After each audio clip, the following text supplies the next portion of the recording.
حسین حسین حسین حسین حسین حسین یا حسین حسین الغریب الغریب الحسین حسین الشہید الشہید الحسین حسین الغریب الغریب الحسین حسین الشہید الشہید الحسین رب اعوذ بک من همزات الشیاطین واعوذ بک رب ان یحضرون بسم اللہ الرحمن الرحیم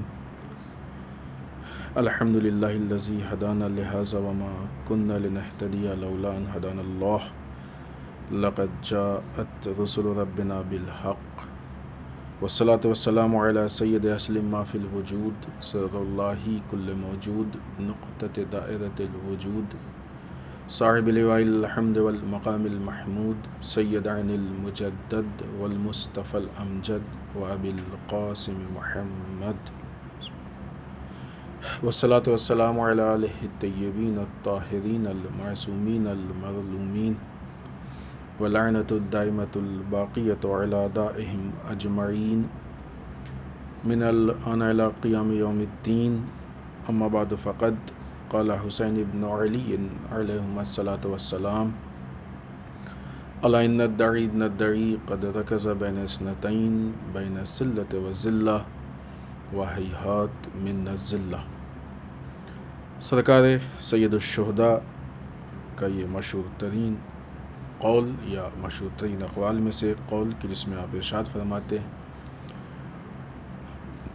آگاہ ہو جاؤ کہ بے شک یقیناً یہ نامراد کا بیٹا نامراد کی جس نے ہم کو اس دوراہے پہ لا کے کھڑا کر دیا ہے کہ جس کا ایک راستہ موت کا یا اسلحوں کا راستہ ہے اور دوسرا راستہ ذلت کا راستہ ہے، ہیہات کہ ہم ذلت سے نزدیک ہوں۔ اس کے ضمن میں خطبہ جناب زینب سلام اللہ علیہ اور معیار عزت و ذلت کے عنوان سے جس گفتگو کا آغاز ہوا تھا وہ آج اپنے 8ویں مرحلے میں ہے۔ آج کی شب شب اربعین بھی ہے سرکار سید الشہداء امام حسین علیہ الصلوۃ والسلام اور ان کے جو بھی جانثار ساتھی عزیز اقارب بنی ہاشم جو کربلا میں آپ کے ساتھ شہید ہوئے تھے ان کے اربعین کی شب ہے، لہٰذا انشاءاللہ اس سے متعلق بھی کچھ گفتگو ہوگی۔ اس موضوع کے ضمن میں جو گفتگو ہم لوگوں کی ہوئی اب تک وہ عزت اور ذلت کے معنی و مفہوم پہ گفتگو ہوئی کہ عزت یعنی انسان اپنے آپ کو ایسا بنا لے کہ جو شکست کو قبول نہ کرے، لیکن یہ مفہوم کیا ہے شکست کو قبول نہ کرنا؟ وہ ایک بہت وسیع مفہوم ہے کہ جو پوری گفتگو سے آہستہ آہستہ واضح ہو رہا ہے۔ عزت حاصل کرنے کا سب سے بنیادی اور بہت اہم راستہ یہ ہے کہ انسان اللہ والا ہو جائے، یعنی سارے کام اللہ کے لیے کرے اور بیچ میں ذرا سے بھی خواہش نہ پیدا ہو کہ ہم کو یہ چاہیے، ہمیں ایسا لگتا ہے، ہمیں ویسا لگتا ہے۔ اس کے علاوہ اور بھی کئی راستے ہیں عزت کو حاصل کرنے کے، یا ایسے کہ جن راستوں پہ چل کے انسان خدا نخواستہ ذلیل ہو سکتا ہے، لیکن چونکہ ہمارے موضوع میں بہت زیادہ اس کی گنجائش نہیں ہے لہٰذا ہم لوگوں نے بات کو آگے بڑھائی کہ سرکار سید الشہداء نے بیعت اس لیے نہیں کی کیونکہ نعوذ باللہ بیعت ذلت تھی، لہٰذا آپ نے یعنی نعوذ باللہ اگر خدا نخواستہ سرکار سید الشہداء بیعت کو حاصل کرتے تو یہ ذلت کا راستہ ہوتا جو کہ بہرحال سرکار سید الشہداء کے لیے تصور بھی نہیں کیا جا سکتا ہے۔ تو آپ نے عزت کے راستے کو باقی رکھنے کے لیے ذلت کو یا بیعت کو چھوڑ دیا۔ البتہ صرف بیعت کا ترک کرنا ہی باعث عزت نہیں ہے بلکہ یزید اور ان حالات پہ اعتراض اور اس پہ قربانی دینا۔ اس کے بعد ان سے متعلق پاس گفتگو کے ساتھ ساتھ خود کوفے کے حالات پہ گفتگو ہوئی کہ کس طریقے سے ثانیہ زہرا سلام اللہ علیہا نے کوفے میں عبید اللہ ابن زیاد کو جواب دیا اور کس انداز سے آپ نے وہاں پہ اپنا خطبہ ارشاد فرمایا کہ جس کے نتیجے میں کوفے کے حالات تبدیل ہوئے اور ثانیہ زہرا سلام اللہ علیہا کے اس قافلے کے وہاں گزرنے کے بعد وہ کوفے والے کی جو اپنی غیرت کو بھول چکے تھے، ذلیل ہو گئے تھے، ان کو اپنی غیرت کا احساس ہو گیا اور ایک مرتبہ اپنی کھوئی ہوئی عزت کو حاصل کرنے کی انہوں نے کوشش کی۔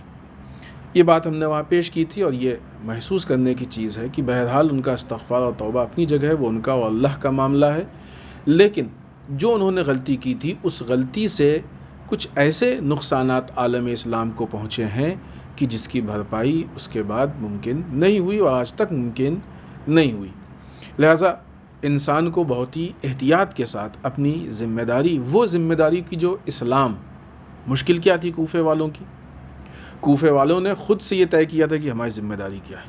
پرابلم یہی ہے۔ انشاءاللہ کسی جگہ پہ ہم اس چیز کی پیش کریں گے کہ یہ بھی یہاں پہ اگر اس بات کو چھیڑتے ہیں تو پھر ہمارے موضوع میں کافی خلل پیدا ہوگا کہ بعض اوقات جو ہوتی ہے نا دینداری، فلاں صاحب بہت دیندار ہے، بہت اچھی چیز ہے دیندار ہے، لیکن جب وہ دین پہ عمل کرتے ہیں تو وہ دین بہت سا ایسا ہوتا ہے کہ جو ان کا اپنا بنایا ہوا ہوتا ہے، کلچر کا بنایا ہوا ہوتا ہے، رسومات کا بنایا ہوا ہوتا ہے۔ اس دین پہ عمل کر کے دنیا کے سامنے تو انسان دیندار ہو سکتا ہے لیکن واقعی دیندار نہیں ہو سکتا ہے۔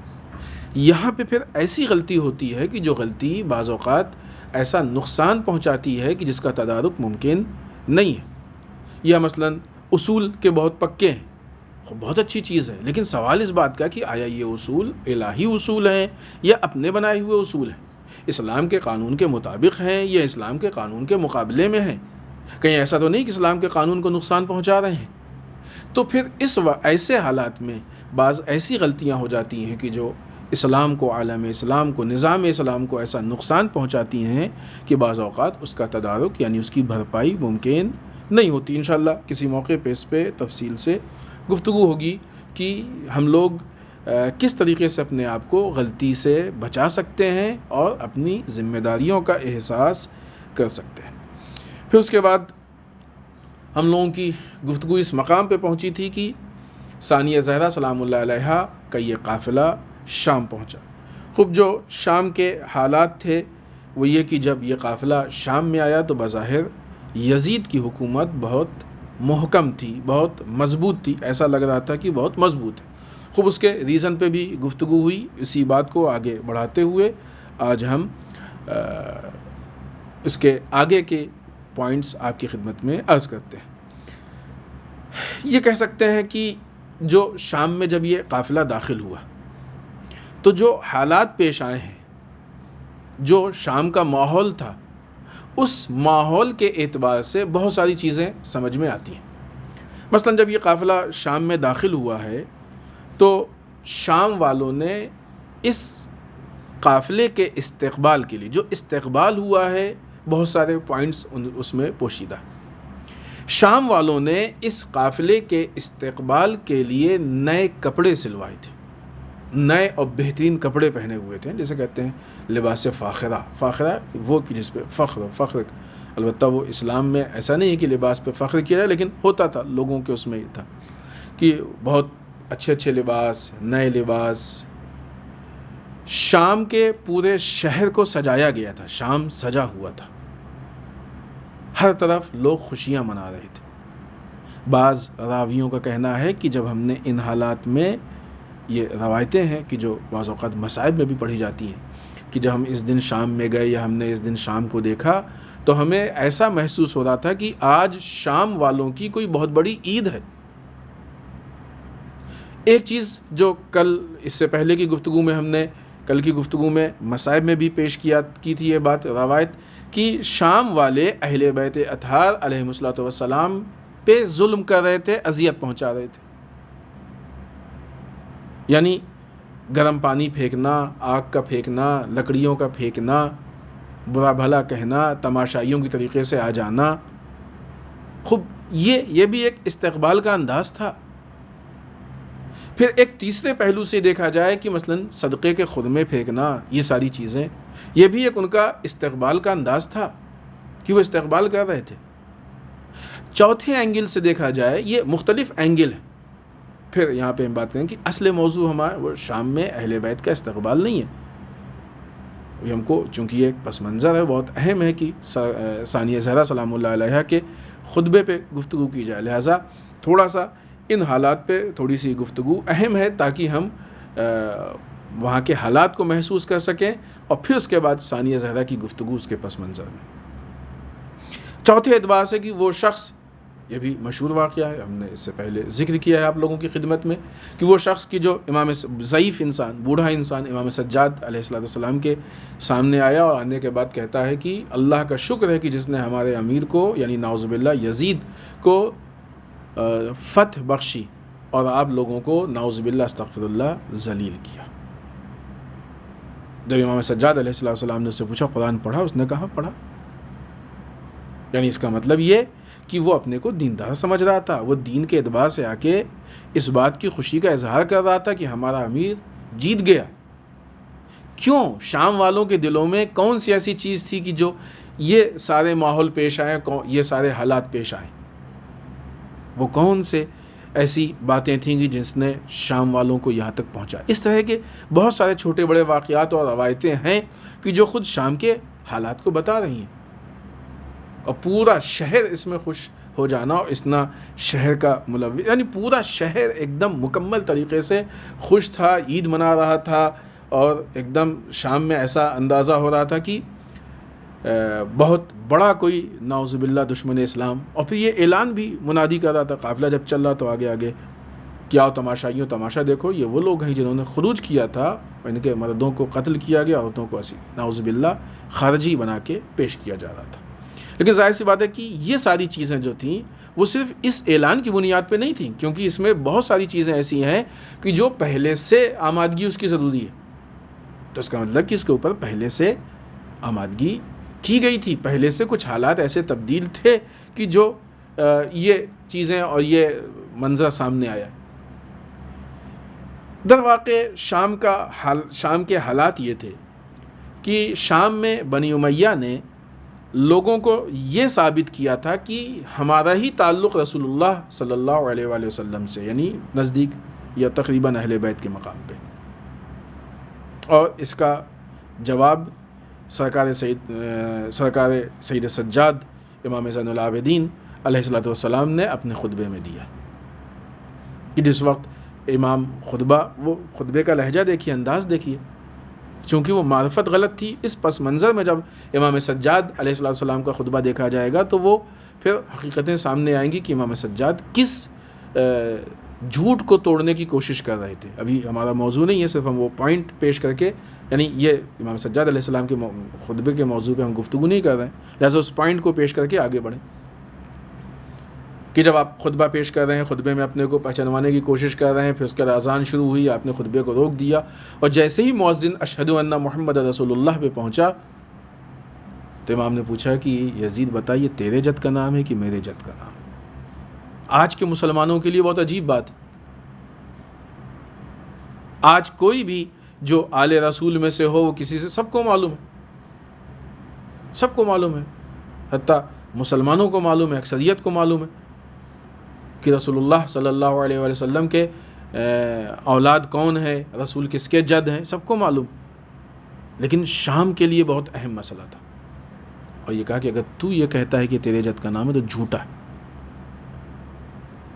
تو شام میں جو حالات بنائے گئے تھے وہ یہ کہ بنی امیہ کا تعلق رسول اللہ صلی اللہ علیہ وآلہ وسلم سے ہے، اور یہ اہل بیت نعوذ باللہ خارجی ہیں، یا یوں کہا جائے دوسرے الفاظ میں کہ شام والوں کے سامنے یزید جیسوں نے یہ ثابت کیا تھا کہ نعوذ باللہ وہ لوگ اسلام کے وارث ہیں، یہ لوگ استغفر اللہ نعوذ باللہ دشمن اسلام ہیں۔ یہ حالات تھے۔ یہ کیسے کیا گیا تھا؟ یہ کام ہم نے کل اشارہ کیا تھا، میڈیا کی طرف، میڈیا کے ذریعے کیا گیا تھا۔ یزید کے پیسوں پہ خریدے ہوئے خطبہ، خطیب، شعراء، پیسوں پہ خریدے ہوئے شاعر، اور اس کے علاوہ دوسرے وہ سارے وسائل اور ذرائع کی جو یزید استعمال کر سکتا تھا، کہانی قصہ کہنے والے، افسانہ گو وغیرہ وغیرہ، لوگوں میں بیٹھ کے باتوں کو یہ اس طرح کے افراد استعمال ہوتے تھے، اور یقیناً ان کو پیسہ ملتا تھا یا ملتا ہوگا بہت ساروں کو، لیکن بہرحال بعض کو ملتا تھا، اس میں کوئی وہ نہیں۔ اس کا مطلب کہ میڈیا تھا۔ اس سے یہ اندازہ ہو سکتا ہے کہ میڈیا کس طریقے سے ایک جھوٹ کو سچ ثابت کر سکتا ہے اور ایک سچ کو جھوٹ ثابت کر سکتا ہے۔ یہ ایسی کوئی بات نہیں تھی کہ مثلاً لوگوں کو اس کی تحقیق کے لیے، ٹھیک ہے اس وقت کمیونیکیشن اتنا نہیں تھا جیسا آج ہے، اتنا فاسٹ نہیں تھا، اتنے دور کی، لیکن پھر بھی شام والے مدینے آتے جاتے تھے، مدینے والے شام آتے جاتے تھے، شام والے شام سے باہر مثلاً کوفے یا کوفے والے شام آتے جاتے تھے، تو اتنا ایک دم راستہ بند نہیں تھا اور تعلقات منقطع نہیں تھے کہ بالکل نہیں، خبر پہنچ سکتی تھی اور یقیناً پہنچی ہوگی، بہت سے لوگوں کو پہنچی ہوگی۔ اسی شام میں تھے ایسے افراد جو ان چیزوں کو جانتے تھے، اسی شام میں ایسے افراد تھے کہ جنہوں نے ان چیزوں پہ اعتراض کیا، جنہوں نے گریہ وزاری کیا، بہت ساری چیزیں ہیں، وہ روایات ہیں، وہ مصائب میں بھی سنی جاتی ہیں۔ تو ایسا نہیں کہ شام تک بالکل یہ حالات نہیں پہنچ سکتے تھے، لیکن میڈیا نے اس جھوٹ کو سچ اور سچ کو جھوٹ تبدیل کر دیا۔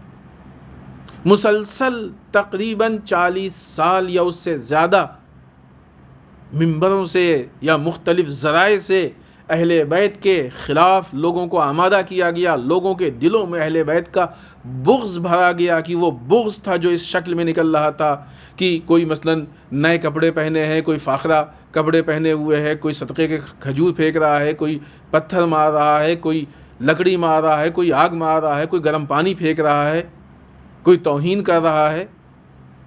یہ وہ بغض نکل رہا تھا کہ جو 40 سال سے بھرا گیا تھا۔ یہ میڈیا کا رول ہے، یہ میڈیا کا جو نتیجہ ہے جو سامنے ہے، یعنی میڈیا غلط ماحول پیدا کر، اگر میڈیا جھوٹ بول دے تو کتنی بڑی غلطی ہوتی ہے، کتنا ماحول چینج ہوتا ہے۔ اور پھر ہم یہاں پہ اس بات کو عرض کریں گے کہ آج کا بھی وہ میڈیا، سب کو معلوم ہے کہ ایک آدھ چینل ہیں بعض کہ جو بعض حق گوئی سے کام لیتے ہیں اور سچ بیان کرنے کی کوشش کرتے ہیں، لیکن اکثریت اس وقت جھوٹ اور حکومت کی چاپلوسی میں مبتلا ہے۔ آج کے یہ میڈیا کی جو ذلیل حرکت کر رہا ہے اور خود ذلت کا لبادہ اوڑھے ہوئے، یہ آج ملک کو چینج کر رہا ہے۔ دیکھ لیں آپ، اس سے آپ کو اس وقت کے حالات کا اندازہ ہوگا، ملک کی حقیقت کیا ہے اور لوگ پیش کیا کر رہے ہیں، ملک کے حالات کیا ہیں، وہ لوگ کیا پیش کر رہے ہیں۔ کتنے ایسے حالات ہیں جو بڑے بڑے واقعات ہیں کہ جن کو اصلا وہ لوگ نظر انداز کر رہے ہیں، ٹچ بھی نہیں کر رہے ہیں، اور کتنی ایسی چیزیں ہیں کہ جو بے بنیاد ہیں یا اہمیت نہیں ہے اس کو اتنا اچھال رہے ہیں۔ یہی بعض اوقات میڈیا کا کام ہوتا ہے کہ لوگوں کے ذہنوں کو موڑ دینا۔ ایک جیسے ہم نے اشارہ بھی کیا تھا کہ جس وقت ایک صحابی رسول مدینے سے شام تشریف لا رہے تھے، اس وقت ایک شخصیت نے آ کے کہا کہ دیکھو شام والے قرآن میں مشغول ہیں، ان کو قرآن میں مشغول رکھنا، حدیث ان کے سامنے بیان نہ کرنا، یعنی قرآن کو ذریعہ بنایا کہ لوگوں کو حدیث سے موڑ دیا جائے۔ اور اس کے اثرات کیا ہوئے وہ بات ہو چکی ہے کہ بہرحال وہ پھر قرآن فہمی میں مشکل ہوئی، قرآن سمجھنے میں مشکل ہوئی، چونکہ رسول صلی اللہ علیہ وآلہ وسلم کی حدیث قرآن کو سمجھانے کے لیے بہت مددگار ثابت ہوتی ہے، لہٰذا وہ صحیح نتیجہ نہیں اخذ کر پائے، اور نتیجہ یہ ہوا کہ اتنے گمراہ ہو گئے۔ آج بھی میڈیا کئی موقعوں پہ لوگوں کے ذہنوں کو موڑ دیتا ہے، جو اہم ترین مدعا اور موضوع جس پہ گفتگو ہونی چاہیے اس کو چھپانے کے لیے ایک دوسرا مدعا اٹھا دیتا ہے۔ آج اگر اس حکومت کی خرابی کسی کو نہیں دکھ رہی ہے، ہمارے حکومت کی اس کی ضلالت کسی کو نہیں دکھ رہی ہے، اس کا ظلم کسی کو نہیں دکھ رہا ہے، اس کا فساد کسی کو نہیں دکھ رہا ہے، اس کی بے صلاحیتی کی، اس کے اندر حکومت چلانے کی اور ملک چلانے کی صلاحیت نہیں اگر کسی کو نہیں دکھ رہی ہے، تو اس کی وجہ یہی میڈیا کا چشمہ ہے کہ اس کی آنکھوں پہ ہے جس نے اس کو اندھا بنا دیا۔ چشمہ اسے کہتے ہیں کہ جو ٹرانسپیرنٹ ہو، سامنے کی چیزوں کو دکھائے، حتیٰ وہ جو سن گلاسز بھی ہوتے ہیں وہ بھی بولو یہ کہ بلیک ہوں یا کلر ہوں لیکن ٹرانسپیرنٹ ہوتے ہیں، دکھتا ہے ہر بات۔ لیکن میڈیا جو چشمہ لگا رہا ہے وہ ٹرانسپیرنٹ نہیں ہے، اس میں خود اپنا اسکرین لگا ہوا ہے، لگانے والا سمجھتا ہے کہ ہم دنیا دیکھ رہے ہیں، جبکہ وہ دنیا نہیں ہوتی ہے، ایک چھوٹا سا اسکرین ہوتا ہے جو اس کی آنکھ پہ لگا ہوا ہے، جس کا حقیقت سے کوئی تعلق نہیں۔ آج کا میڈیا اسی ضلالت کو انجام دے رہا ہے، اور در واقع یہ ان کا اپنے شعبے کے ساتھ خیانت ہے، عوام کے ساتھ ان کی خیانت ہے، ملک کے ساتھ خیانت ہے. اور یہ ساری چیزیں جو مسائل ہیں، اس کے نتیجے کون ہیں آج نہیں تو کل دیکھنا پڑے گا. نتائج سامنے آتے ہیں. اللہ کے یہاں ہر چیز کا ایک وقت معین ہے، سب کی سزا معین ہے. یہ میڈیا ہے کہ جو اتنے کرمنلز کو، بے صلاحیت افراد کو اتنا اچھا کر کے سجا سنوار کے لوگوں کے سامنے پیش کر رہا ہے. یہ میڈیا کی خیانت ہے کہ جو بدترین حالات کو لوگوں کے سامنے پیش کر رہا ہے. تو بہرحال میڈیا کا کھیل ہوتا ہے کہ کمزور لوگوں کو طاقتور بنا دے. اب ان لوگوں کے اندر اتنی طاقت نہیں ہے. میڈیا ہے کہ جو ان لوگوں کو پاورفل بنائے. یہ ہیں، وہ ہیں، ایسے ہیں، یہ کر دیا، وہ کر دیا، یہ تیر مار دیا، فلاں ملک پہ یہ کر دیا، وہ کر دیا. لیکن جو لوگ حقیقت کو محسوس کر رہے ہیں انہیں معلوم ہے کچھ نہیں کیا. انٹرنیشنل لیول پہ بھی ایسے ہی ہو رہا ہے. آج وہ لوگ کہ جو اسرائیل کو ایک طاقتور ملک سمجھتے ہیں، ان کی آنکھوں پہ میڈیا کا چشمہ ہے. آج وہ لوگ جن کو یہ محسوس ہوتا ہے کہ امریکہ دنیا کو لیڈ کر سکتا ہے، احمق ہیں وہ لوگ، بے بصیرت ہیں، ان کی آنکھوں پہ میڈیا کا چشمہ ہے. آج اگر کسی کو فلسطین کا ظلم نہیں نظر آتا ہے، یمن کا ظلم نظر نہیں آتا ہے، تو اندھے ہیں وہ لوگ. اس میں میڈیا کی خیانت ہے. میڈیا نہیں دکھا رہا ہے ان ظلموں کو، لیکن یہ معاملہ اتنا پوشیدہ نہیں ہے کہ ان تک نہیں پہنچ سکے. بالآخر جن تک پہنچ رہا ہے ان تک پہنچنے کے ذرائع تو ہیں. اگر شیخ زکزکی کا معاملہ اتنا ڈسکس نہیں ہو رہا ہے، ہیومن رائٹس ہیں، ان کے اپنے حقوق ہیں. شیخ عیسیٰ قاسم کا معاملہ، ان کے اوپر ہونے والی زیادتیاں، ان کو ڈسکس نہیں کیا جا رہا ہے، تو یہ میڈیا کی خیانت ہے. دنیا میں ہونے والے اتنے سارے مظالم، کس تیزی سے جرائم بڑھ رہے ہیں دنیا میں بھی، اور چاہے اپنے ملک میں دیکھ لیں، لیکن میڈیا اس پہ بات نہیں کر رہا ہے. میڈیا بے روزگاری پہ بات نہیں کرتا ہے. میڈیا ہونے والے جرائم پہ بات نہیں کرتا ہے. میڈیا مظالم پہ بات نہیں کرتا ہے. میڈیا بدعنوانیوں پہ بات نہیں کرتا ہے. میڈیا کبھی بھی پاور میں آئے ہوئے ان افراد سے ان کے کیے ہوئے وعدوں کے بارے میں سوال نہیں کرتا ہے.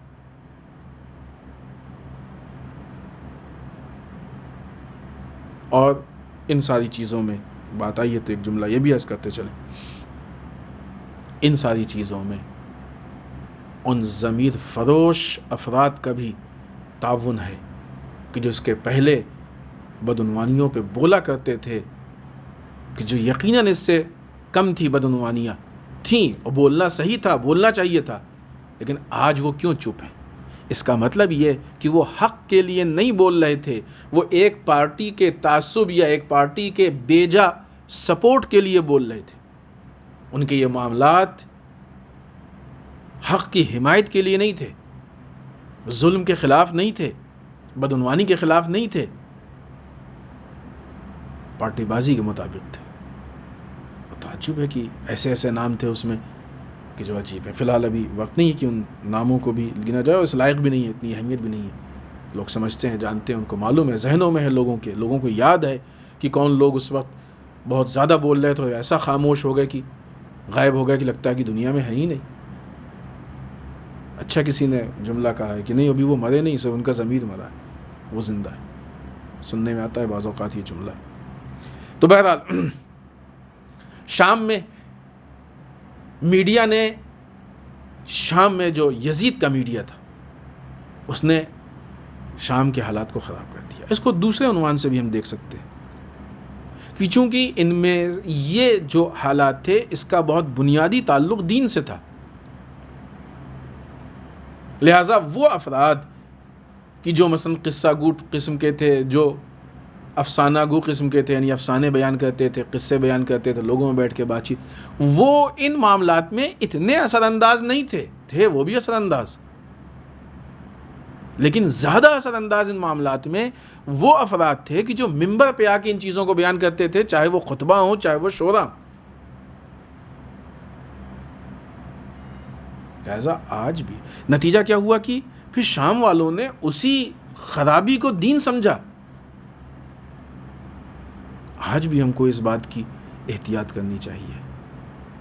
ایسا نہیں ہے کہ ممبر پہ آ کے کی جانے والی ہر بات 100% صحیح.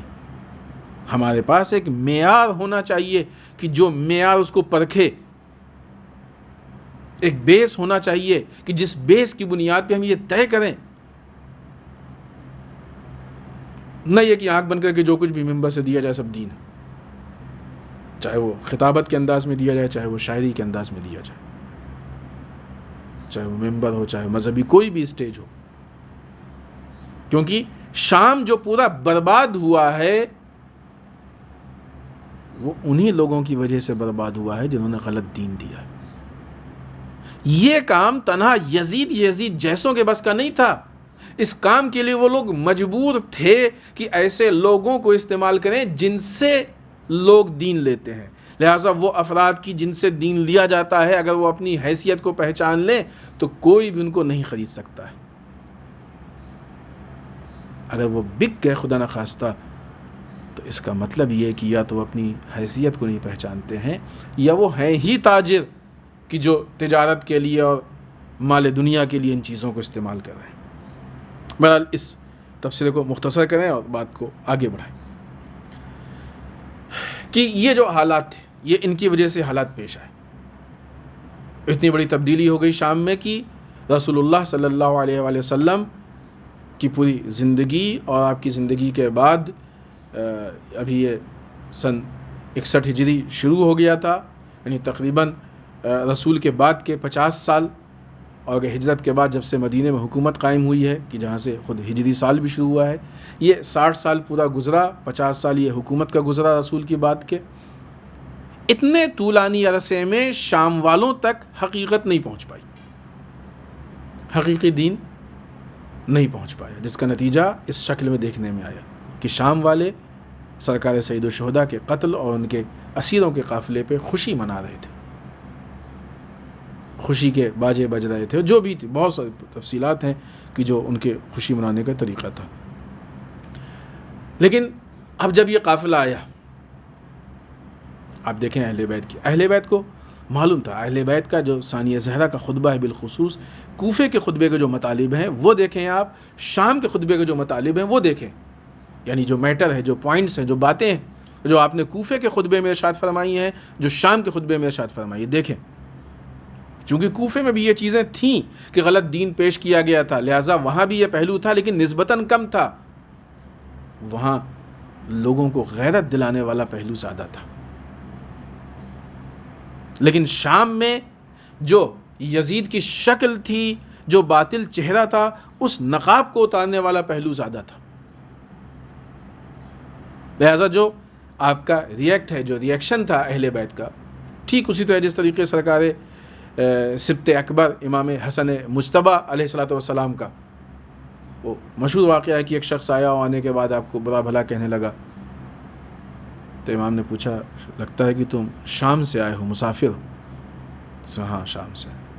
حالات دیکھ کے لگ گیا کہ یہ شام، یہ زبان شام کی زبان ہے. امام اس کو گھر لے گئے اور خوش اخلاقی سے پیش آئے، تم کو جو بھی ضرورت ہو. وہ پورا واقعہ سناؤ. نتیجہ کیا ہوا کہ اب جب وہ نکلا تو تبدیل ہو کے نکلا. تو اہل بیت کو معلوم ہے کہ کس کے ساتھ کیسے ریئیکشن، یعنی یہ آج ہم کو اخلاق ائمہ یہ باقاعدہ سمجھنے کی چیز ہے. یہ ہم کو آج محسوس کرنا چاہیے کہ کس چیز کا ریئیکشن کیسے ہو. شام والوں کے پاس جو دین ہے ٹھیک ہے، اس میں ان کی غلطی ہے، لیکن وہ اسی کو صحیح سمجھ رہے ہیں، لہٰذا وہ صحیح سمجھ کے یہ بات کر رہے ہیں. یعنی اگر وہ لوگ نعوذ باللہ اہل بیت پہ ظلم کر رہے ہیں تو اس کو صحیح سمجھ کے کر رہے ہیں. استغفر اللہ.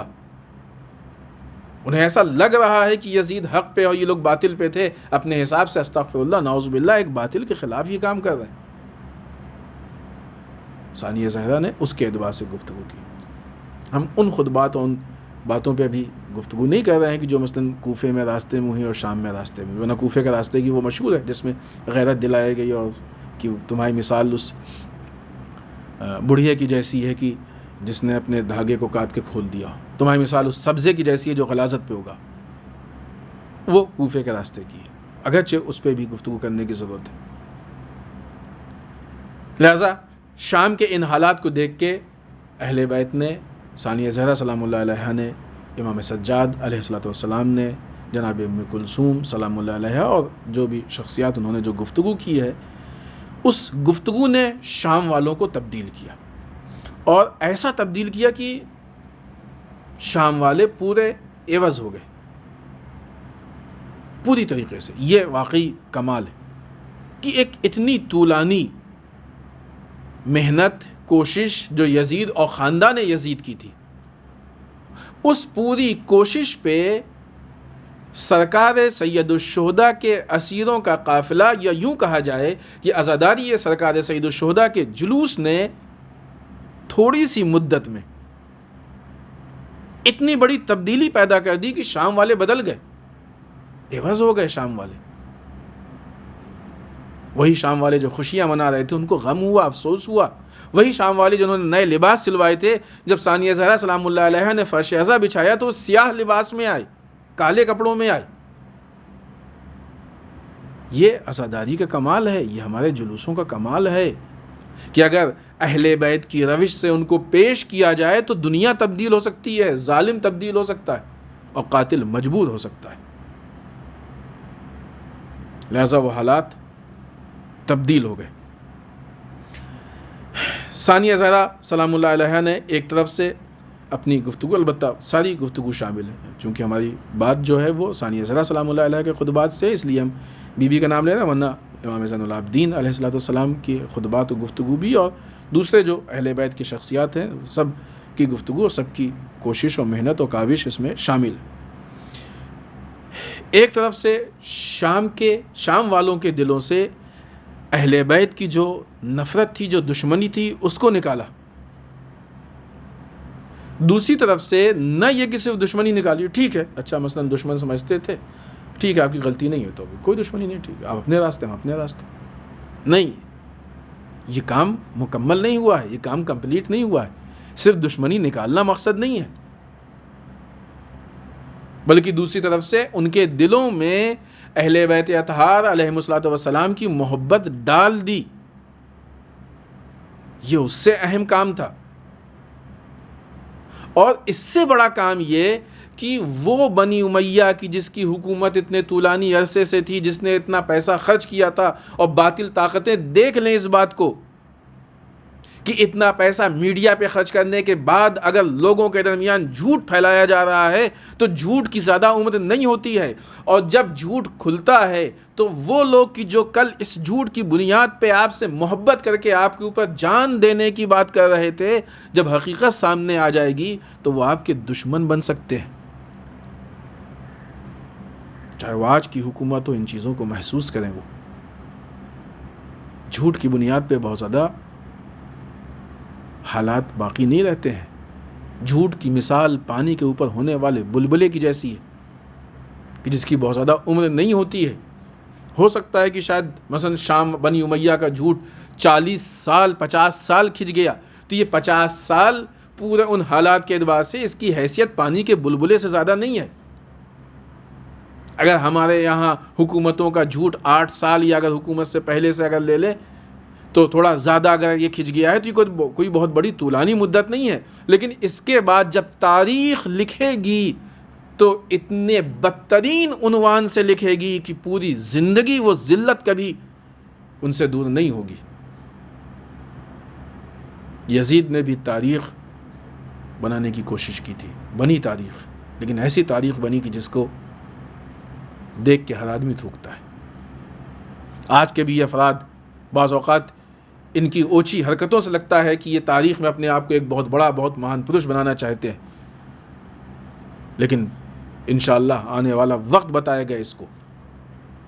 اور اگر آپ کے ذہنوں میں یہ جملہ محفوظ رہے تو دیکھ لیجئے گا، گارنٹی کے ساتھ ہے، حقیقت ہے یہ کہ آنے والے وقت، کیونکہ باطل کی تاریخ کبھی اچھی ہو ہی نہیں سکتی ہے، آنے والے وقت میں تاریخ اتنے ذلیل انداز میں ان داستانوں کو لکھے گی کہ کوئی بھی اس کو قبول کرنے کو تیار نہیں ہوگا۔ یہ سیاسی پارٹیاں جس کو اپنا عروج سمجھ رہی ہیں، در واقع یہی ان کا زوال ہے، اور دنیا کے سامنے جو چیز نہیں آئی ہے اس کے لیے یہ باعث اور سبب اور وجہ بنے گا۔ لہٰذا آئیے بس گفتگو پہ واپس آتے ہیں. بات آئی تو تھوڑا سا اس پہ بھی اشارہ مناسب ہے کہ ایک طرف سے ان کے دلوں سے اہل بیت کی دشمنی، مخالفت نکال دی، دشمنی نکال دی، اہل بیت کی محبت ڈال دی. اور نہ صرف اتنا، جب حقیقت سامنے آئی تو تیسرا جو بہت بڑا کام ہوا وہ یہ کہ یزید کے خلاف لوگوں کے اندر ایک غم و غصہ پیدا ہو گیا. اتنا آسان نہیں تھا جو یزید نے کہہ دیا کہ نہیں ہمارا کوئی مطلب نہیں، یہ تو ابن زیاد، عبید اللہ ابن زیاد کی غلطی ہے جس نے امام حسین علیہ السلام کو قتل کیا. ابھی گفتگو آگے آئے گی انشاءاللہ. اب آج تو مشکل لگ رہا ہے، کل شاید وہاں پہ ہم لوگ پہنچیں کل کی گفتگو میں، تو ہم اس چیز کو واضح کرنے کی کوشش کریں گے کہ کس طریقے سے وہ سرکار سید الشہداء کے قتل کو کیش کرانے کی کوشش کر رہا تھا، اس پہ فخر کر رہا تھا اور اس کو اپنی طاقت کا باعث سمجھ رہا تھا. شاید اگر آج بات آئی تو آج، نہیں تو کل اس چیز پہ گفتگو ہوگی. تو وہ یزید کی جس کے لیے بہت زندگی کا بہت بڑا اہم چیپٹر تھا، بہت دیرینہ خواب تھا، بہت زیادہ اس کو اس کی تمنا تھی. کب سے اس نے کہا، جب روز اول بیعت کا سوال کیا تھا تب کہا تھا یا بیعت یا سر، اور آج دامن جھاڑ رہا ہے کہ نہیں. یہ حالات تبدیل ہوئے تھے شام کے. ثانیہ زہرا سلام اللہ علیہا کا لایا ہوا انقلاب تھا کہ جس کی بنیاد پہ یہ حالات پیش آ گئے تھے کہ یزید، اسی سے سمجھ میں آتا ہے کہ حکمران کی طاقت کتنی ہوتی ہے. عہدے اور حکومت کی طاقت پہ کبھی بھی کسی کو ناز نہیں کرنا چاہیے، گھمنڈ اور تکبر نہیں کرنا چاہیے. حکومت صرف اللہ کی ہے، باقی جتنی حکومتیں ہیں وہ منٹوں میں بھی بدل سکتی ہیں اور چھن سکتی ہیں، حالات تبدیل ہو سکتے ہیں. لہٰذا لوگوں کے اندر یزید کے خلاف ایک غم و غصہ پیدا ہو گیا، اور یہاں تک کہ اس کے اثرات خود حکومت پہ پڑنے لگے اور یزید کو اپنی حکومت لرزتی ہوئی نظر آنے لگی. اور یہی وجہ ہے کہ پھر جب یزید نے کہا کہ نہیں یہ ہم نے نہیں کیا، اور اس کے بعد اس کے بظاہر، ویسے تو ظاہر سی بات ہے کہ یزید ایسی کوئی چیز نہیں جس کی اصلاح ہو سکے، بظاہر اس نے اس کے تدارک کی بھرپائی کی کوشش کی، ظاہراً ایسا لگا. دیکھیں اس پوائنٹ کو ہم پیش کریں، اس کے بعد پھر خود شب اربعین کی مناسبت سے کچھ باتیں پیش کریں کیونکہ وہ اہم ہیں، آج کی مناسبت ہے. حکمران کا مزاج یہ ہوتا ہے کہ ان کو حکومت سے بہت محبت ہوتی ہے. حتیٰ وہ لوگ بھی جو کہ دنیا کے لیے کسی پاور، کسی اقتدار، کسی عہدے پہ پہنچتے ہیں تو ان کو اس سے بہت محبت ہوتی ہے. اور اس کی سب سے واضح دلیل یہ ہے کہ جب بھی ان کو ایسا لگے کہ ہمارا عہدہ ذرا سا بھی خطرے میں، چھٹپڑا جاتے ہیں، تڑپنے لگتے ہیں، پریشان ہو جاتے ہیں. حکمران یا اس قسم کے افراد جن کو عہدے سے بہت زیادہ محبت ہوتی ہے تو اپنی زندگی میں بہت زیادہ سیاہ و سفید، دھاندلی، خرابی، برائیاں، ساری چیزیں وہ اپنے عہدے کو باقی رکھنے کے لیے کرتے ہیں. مثلا یزید جس دین کو ظاہر کر رہا تھا تو کیا وہ اللہ کے لیے کچھ کر رہا تھا؟ وہ تو ابھی جب یزید کی گفتگو شروع ہوگی، کہ کل انشاءاللہ اس پہ بات ہوگی، تو اس سے معلوم ہوگا کہ یزید کتنا جو ہے وہ اللہ کو مانتا تھا. کچھ نہیں تھا وہ اللہ، اس کے سامنے کوئی اللہ پہ بھروسہ نہیں تھا، اس کو کوئی ایمان نہیں تھا، ایسا کچھ نہیں تھا اس کے لیے. تو لوگوں کو ایسا لگتا تھا کہ اللہ کے لیے کر رہا، نہیں، وہ جو کچھ کر رہا تھا اپنی حکومت کے لیے کر رہا. لوگوں کو کیا لگا جب یہ قافلہ شام میں داخل ہوا، لوگوں کو کیا لگا کہ ہمارا حکمران یعنی یزید، یہ نعوذ باللہ یہ اللہ والا ہے، اور یہ لوگ جو ہیں اسلام کے دشمن تھے. تبھی تو کہا نا کہ اللہ کا لاکھ لاکھ شکر ہے کہ اس نے اس کو جیت اور فتح بخشی اور آپ کو نعوذ باللہ ذلیل کیا. لیکن حقیقت کیا تھی؟ کچھ نہیں تھا اللہ کے لیے، جو کچھ تھا اپنے اقتدار کے. سب کو معلوم ہے کہ یزید سرکار سید الشہداء سے بیعت اس لیے لینا چاہتا تھا کہ اس کی حکومت مضبوط ہو. جو کچھ بھی تھا اس کے اقتدار کے لیے تھا، اپنی حکومت کو باقی رکھنے کے لیے کرنا چاہ رہا تھا. لہٰذا اس مزاج کے افراد جو بھی کرتے ہیں وہ سارے سیاہ و سفید اپنی حکومت کو، آج کے بھی حکمران جو سیاہ و سفید کر رہے ہیں ان کو ایسا لگ رہا ہے کہ اس سے ہماری حکومت بچے گی. جیسے کل یزید کی حکومت اسی وجہ سے کمزور پڑی تھی، ویسے ہی آج کے بھی ان حکمران کی حکومت انہی ان کے حالات کی وجہ سے کمزور تر ہوتی جا رہی ہے. ان کو اس کا احساس بھی نہیں ہو رہا ہے.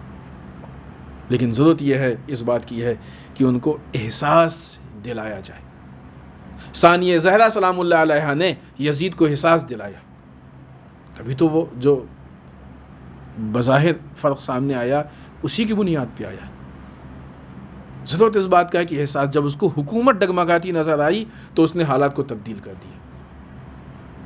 آج بھی ہم سب کی ذمہ داری ہے کہ ثانیہ زہرا سلام اللہ علیہا کی سیرت پہ چلتے ہوئے ان کو احساس دلائیں کہ تمہاری حکومت کتنی کمزور ہے اور کن چیزوں سے تمہاری حکومتیں ڈگمگا سکتی ہیں، تاکہ یہ اپنی اوقات میں واپس آئے۔ اور تھا ایسا ماحول، بھی چیزوں پہ ہم فی الحال تبصرہ بھی نہیں کرنا چاہیں گے، ایسا ماحول تھا، بعض ایسے مظاہرے تھے، پروٹیسٹ تھے، اور آج بھی جو پروٹیسٹ دبائے جا رہے ہیں ان کے پیچھے یہی فلسفہ ہے کہ حکومت نہ کم، ان کو معلوم ہے کس سے حکومت کمزور ہوگی۔ جو میڈیا یہ خیانت کر رہا ہے وہ اسی لیے، لیکن اگر ہم اپنی ذمہ داری کو پورا کریں گے تو میڈیا کی خیانت بھی ان کے حق میں نہیں کام کر سکتی ہے۔ آئیے انشاءاللہ کل اسی بات کو اسی جگہ سے آگے بڑھائیں گے۔ شب اربعین، انشاءاللہ کل ہم سب سرکار سید الشہداء اور ان کے اصحاب و انصار کی یاد میں زیارت اربعین کے آداب میں سے ہے، اہم ترین چیز ہے زیارت، اور ضروری ہے کہ اس زیارت کو پڑھا جائے۔ لیکن ہم آپ سے پھر گزارش کریں گے کہ زیارت کے ترجمے کو حتماً پڑھیں، کیونکہ اس میں سرکار سید الشہداء کے کامیابی کا فلسفہ اور کامیابی کے راز بیان کیے گئے۔ اربعین وہ دن ہے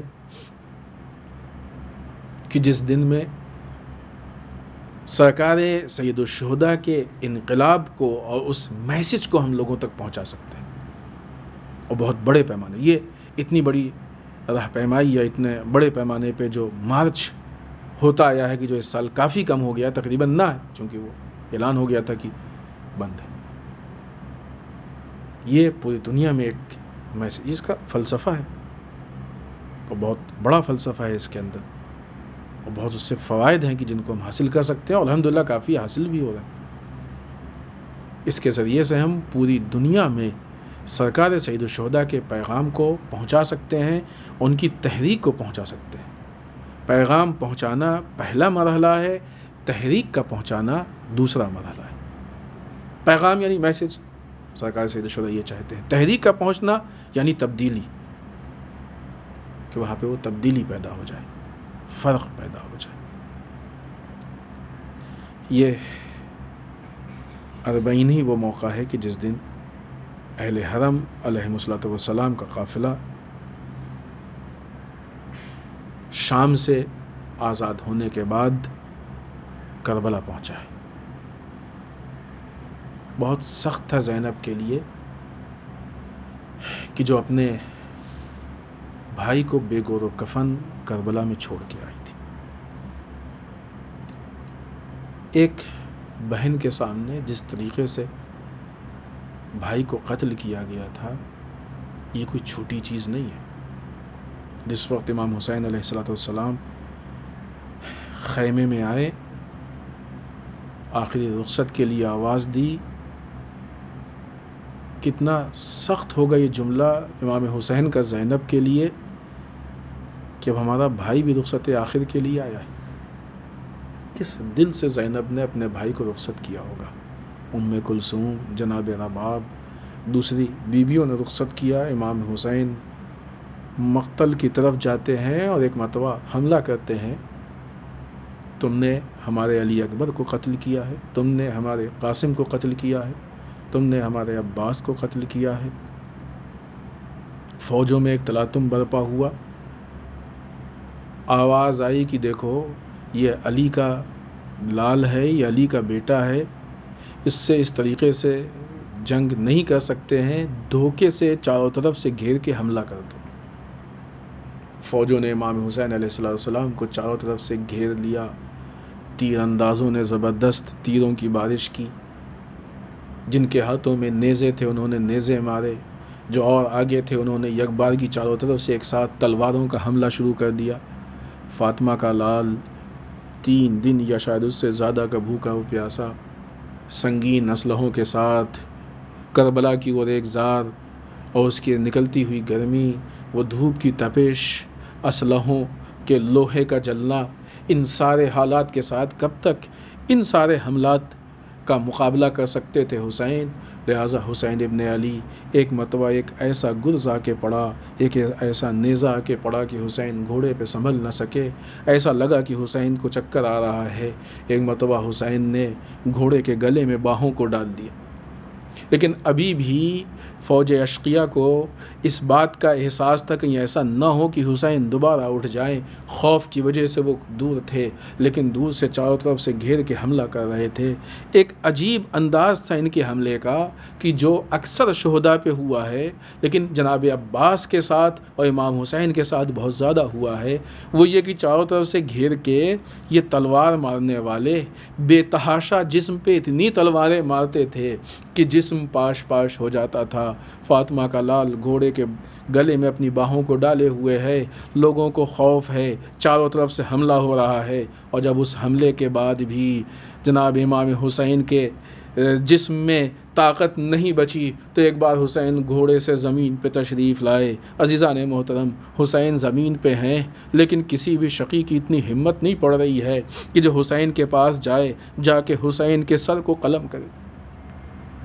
لوگوں کو یہ نہیں محسوس ہو رہا ہے کہ حسین زندہ ہیں یا حسین اس دنیا سے رخصت ہو گئے ہیں۔ کسی نے جب بات کہی کہ حسین کی غیرت کا امتحان لے لو، معلوم ہو جائے گا کہ حسین زندہ ہے کہ نہیں زندہ ہیں۔ ایک آواز کی دی گئی کہ چلو خیام پہ حملہ کر دو۔ جیسے ہی اس آواز کا سننا تھا، حسین نے ایک مرتبہ اپنے سر کو اٹھایا کہ اے ظالموں، ابھی حسین زندہ ہے، ابھی خیام کی طرف مت جانا۔ عجیب غیرت تھی حسین کی کہ جو بعض موقعوں پہ کربلا میں نظر آتی ہے۔ ایک اس موقع پہ کہ جب لاش اکبر کو اٹھانے کے لیے بنی ہاشم کے بچوں کو آواز دی تھی، لیکن جب جناب زینب سلام اللہ علیہا اپنی ابا کے ساتھ خیمے سے نکلی تھیں، حسین نے لاش اکبر کو رکھ دیا، پہلے زینب کو خیمے تک پہنچایا، اے بہن زینب، ابھی حسین زندہ ہے، ابھی خیمے سے نکلنے کی ضرورت نہیں۔ دوسرا وہ موقع کہ جب حسین زخموں سے چور چور تھے، آخری وقت تھا، جسم ہل نہیں پا رہا تھا، لیکن جب آواز دی گئی کہ خیموں پہ حملہ کر دو، حسین نے سر کو اٹھایا کہ ابھی بھی حسین زندہ ہے، خیموں تک جانے کی ضرورت نہیں ہے۔ عزیزوں، ایک بار پھر بارش شروع ہوئی، پھر حملہ شروع ہوا۔ آخر میں وہ وقت آیا کہ ظالم نے آ کے حسین کے سر کو قلم کیا۔ بہن نے اس مہاجرے کو بہت نزدیکی سے دیکھا۔ طلح زینبیہ اور مقتل حسین بہت فاصلے پہ نہیں ہے۔ بہن طلح زینبیہ پہ کھڑی اس منظر کو اپنی آنکھوں سے دیکھ رہی تھی، اور عزیزوں اس وقت زینب پہ سب سے زیادہ مصیبت گری کہ جب یہ آواز سننے میں آئی کہ لاشوں کو پائمال کیا جائے گا۔ اے پسر سعد، تجھے کیا ہو گیا ہے؟ ہمارے ماں جائے کہ لاشیں کو پائمال کیا جائے گا؟ تاریخ لکھتی ہے کہ زینب کے آواز میں اتنا درد تھا کہ پسر سعد کی آنکھوں سے آنسو نکل آیا، لیکن لاش حسین کو پائمال کر دیا گیا۔ یہ سارے مناظر کو اپنے ذہن میں لے کے ان مصیبتوں کے ساتھ زینب کربلا سے رخصت ہو گئی تھیں۔ لاش حسین پائمال ہو گیا تھا، بے گور و کفن جنازہ کربلا کی زمین پہ تھا۔ عزیزوں، اس امید کے ساتھ زینب واپس آئیں کہ ابھی تک اپنے بھائی پہ ہم نے آنسو نہیں بہایا، اب اپنے بھائی پہ جا کے آنسو بہائیں۔ اب جو زینب کربلا میں 40 کے دن آئی ہیں، چہلم کے دن کربلا پہنچی ہیں، تو قبریں بن چکی تھیں، لاشیں دفن ہو چکے تھے، اپنے آپ کو بیویوں نے قبروں پہ گرا دیا۔ 3 دن تک یہ قافلہ کربلا میں ٹھہرا ہوا تھا، جو حسین پہ گریہ وزاری کر رہا تھا۔ مصائب و آلام تھے، وہ سارے منظر بیویوں کی نگاہوں میں ہوں گے کہ کس طریقے سے لاشیں پائمال ہوئے، کس طریقے سے ان کو قتل کیا گیا، سروں کو نوک نیزہ پہ بلند کیا گیا۔ کتنی عظیم مجلس ہوگی کہ جب خود اپنی آنکھوں سے دیکھے ہوئے مناظر بیان کیے گئے ہوں گے، اور رونے والے وہ ہوں گے جنہوں نے ان مصیبتوں کو اپنی آنکھوں سے دیکھا ہوگا۔ انا للہ و انا الیہ راجعون، رضا بقضائہ و تسلیما۔